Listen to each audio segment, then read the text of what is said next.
हमारे जीवन में माता पिता का मूल्य। एक प्रेरक प्रसंग। Importance of parents. एक 80 साल का बूढ़ा आदमी अपने घर में सोफे पर अपनी 45 साल के उच्च शिक्षित बेटे के साथ बैठा हुआ था। अचानक उनकी खिड़की पर एक कौवा आ बैठा।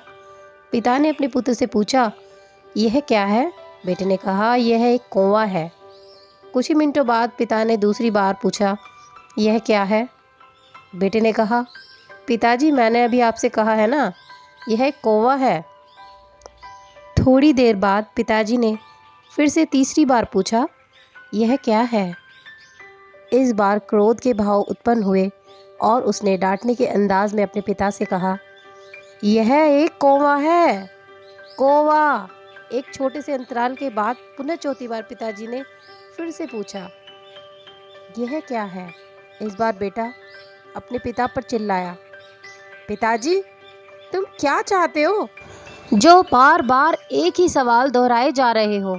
लगता है तुम्हारा दिमाग खराब हो गया है। हालांकि मैंने तुमसे कितनी बार कहा था, यह एक कौवा है, आप कुछ करने में सक्षम ही नहीं। यह समझ में आया?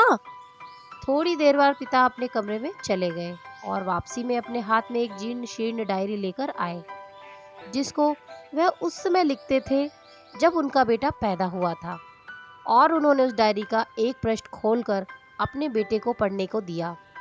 और जब बेटे ने इसे पढ़ा, कुछ निम्नलिखित शब्दों में लिखा गया है, आज मैं मेरे 3 साल के छोटे बेटे के साथ आंगन में बैठा हुआ था और सामने पेड़ पर एक कौवा आकर बैठ गया।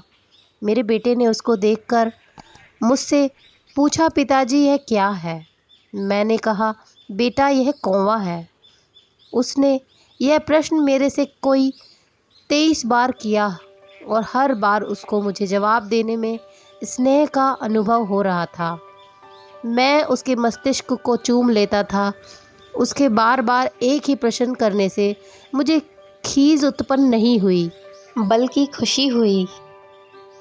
और आज जब पिता ने अपने बेटे से एक ही प्रश्न सिर्फ 4 बार पूछा, तो बेटा चिढ़ गया और नाराज़ होने लगा। इसलिए मेरे भाई बहनों, यदि आपके माता पिता वृद्ध हो गए हैं तो उनको बोझ समझकर घर से मत बाहर निकालो।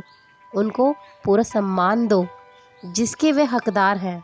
ऐसा करके आप उन पर कोई एहसान नहीं कर रहे, जन्म से लेके क्योंकि आज तक आप पर अपने निस्वार्थ प्रेम की बारिश की है। उन्होंने आपको समाज में सम्मानित व्यक्ति बनाने और आपको अपने पैरों पर खड़ा करने के लिए अपना पूरा जीवन लगा दिया है। किसी भी मुसीबत से टकरा गए, कभी किसी दुख दर्द की परवाह नहीं की, खुद भूखे रहकर आपको खिलाया, तभी आज आप इस रूप में हैं। अतः मेरे भाइयों बहनों, हकीकत को पहचानो और यह मत सोचो कि हमारे माँ बाप का व्यवहार कैसा है। यह सोचो कि आज हमारा क्या फ़र्ज़ है। हमें अपने फ़र्ज़ को पहचानो और भगवान के लिए ऐसा कोई कार्य मत करो जिससे उनका दिल दुखे, क्योंकि माँ बाप की सेवा से बढ़कर संसार में कोई पूजा नहीं है। शायद इसीलिए किसी शायर ने कहा है, चाहे लाख करो तुम पूजा, तीरथ करो 1000, माँ बाप का दिल जो दुखाया तो सब है बेकार। माँ बाप के आशीर्वाद से बढ़कर इस दुनिया में और कोई आशीर्वाद नहीं है। माँ बाप के आशीर्वाद को काटने की हिम्मत तो भगवान में भी नहीं है। हर धर्म, हर मज़हब में माँ बाप का स्थान सबसे ऊंचा है। अतः भगवान से प्रार्थना कीजिए कि आज से आप ऐसा कोई कार्य नहीं करेंगे जिससे आपके घर में विराजमान माता पिता, स्वयं साक्षात भगवान भोलेनाथ और माँ पार्वती का दिल दुखे। ओम।